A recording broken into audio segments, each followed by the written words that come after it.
কলকাতার কসবাতে চাকরিহারা শিক্ষকদের উপর পুলিশের নির্মম অত্যাচারের বিরুদ্ধে আজ ময়নার হোগলাবাড়িতে এসটিইএর মাধ্যমিক শিক্ষক ও শিক্ষাকর্মী সমিতির পক্ষ থেকে বিক্ষোভ সমাবেশের আয়োজন করা হয়। এই সমাবেশ থেকে দাবি করা হয় শুধুমাত্র মৌখিক প্রতিশ্রুতি নয়, এসএসসি 2016 প্যানেলের যোগ্য শিক্ষকদের চাকরি বজায় রাখার সম্পূর্ণ দায়িত্ব রাজ্য সরকারকে নিতে হবে।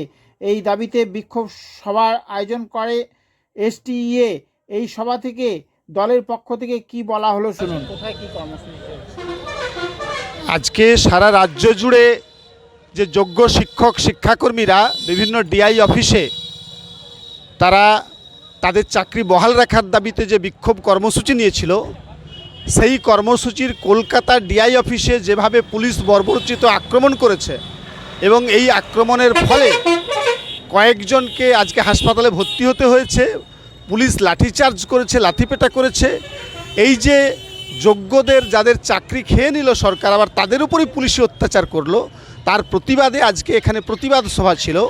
আমরা মাধ্যমিক শিক্ষক ও শিক্ষাকর্মী সমিতি এসটিএর পক্ষ থেকে পূর্ব মেদিনীপুর জেলার এই ময়নায় আজকে প্রতিবাদ সভা আয়োজন করেছিলাম। প্রতিবাদ এবং ধিক্কার জানালাম রাজ্য সরকার এই প্রায় 19,000-এর বেশি যারা যোগ্য শিক্ষক তাদের যাতে দ্রুত স্বস্থানে বহাল রাখে এবং সুপ্রিম কোর্টে যোগ্য অযোগ্য তালিকা প্রকাশ করে রিভিউ পিটিশন দাখিল করে, এই আবেদন এবং এই দাবিতে আমরা যোগ্যদের যে আন্দোলন, সেই আন্দোলনের সঙ্গে সামিল হয়েছি। আমি বাসুদেব দাস, সহকারী সাধারণ সম্পাদক এসটিইএ।